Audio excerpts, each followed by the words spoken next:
2026년 1월 8일 글로벌 시장은 정말 이상했습니다. 한쪽에서는 막 축제가 벌어지는데 다른 한쪽에서는 사이렌이 울리는 그런 느낌이었죠. 도대체 하루 사이에 무슨 일이 있었던 건지 지금부터 한번 제대로 파헤쳐 보겠습니다. 자, 겉으로만 보면 1월 8일 시장 지표들이 좀 말이 안 됩니다.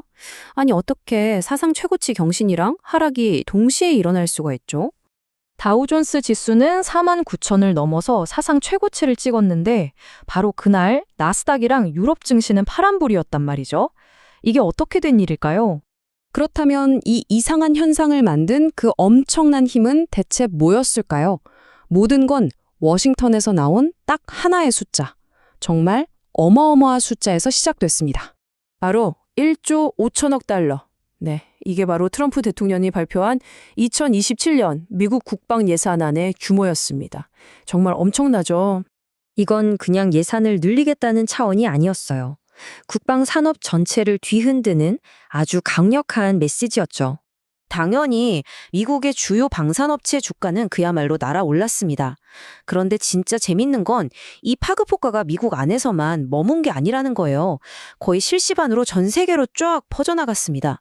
프랑스의 다소 항공 같은 유럽 방산주까지 덩달아 들썩였으니까요.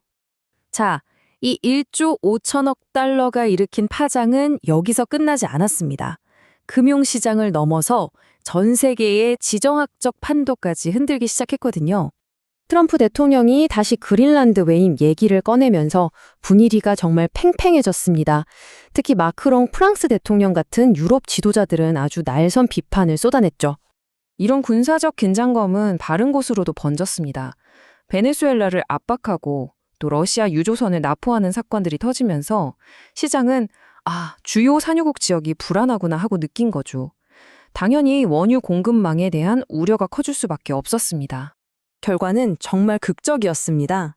하루 만에 서부 텍사스산 원유 WTI 가격이 4.64%나 폭등했거든요. 이건 단순히 에너지 주식만의 문제가 아니죠. 당장 우리가 내는 기름값, 그러니까 우리 지갑에도 직접적인 영향을 미치는 그런 움직임이었습니다. 이런 거대한 지정학적 파도가 시장 전체를 휩쓰는 동안 그 아래에서는 개별 기업들의 운명이 정말 극명하게 갈리고 있었습니다. 이걸 보면 그날의 모순적인 상황이 딱 보입니다.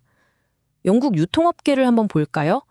막스 스펜서는 크리스마스 대목에 장사를 잘해서 축배를 들었는데 바로 같은 날 프라이마크를 가진 AB푸드는 실적 경고를 내면서 주가가 곤두박질 쳤습니다.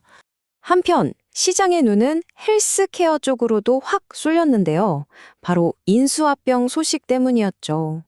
거대 제약사인 일라이릴리가 벤틱스 바이오사이언스를 12억 달러에 인수할 수도 있다는 소식.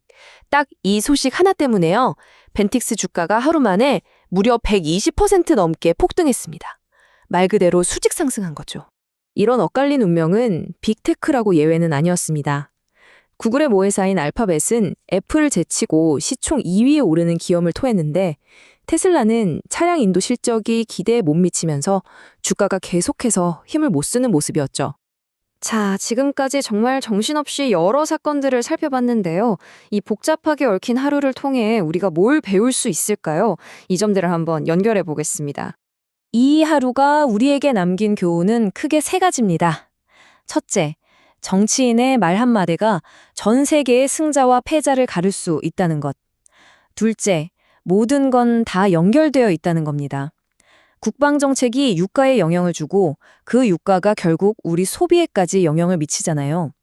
그리고 마지막으로 아무리 거시경제가 시장을 흔들어도 결국 개별 기업의 스토리는 여전히 너무나도 중요하다는 사실입니다. 이렇게 모든 것이 촘촘하게 연결된 세상에서 단 하나의 발표가 모든 것을 바꿀 수 있습니다. 그렇다면 내일의 시장을 뒤흔들 파장은 또 어디에서 시작될까요?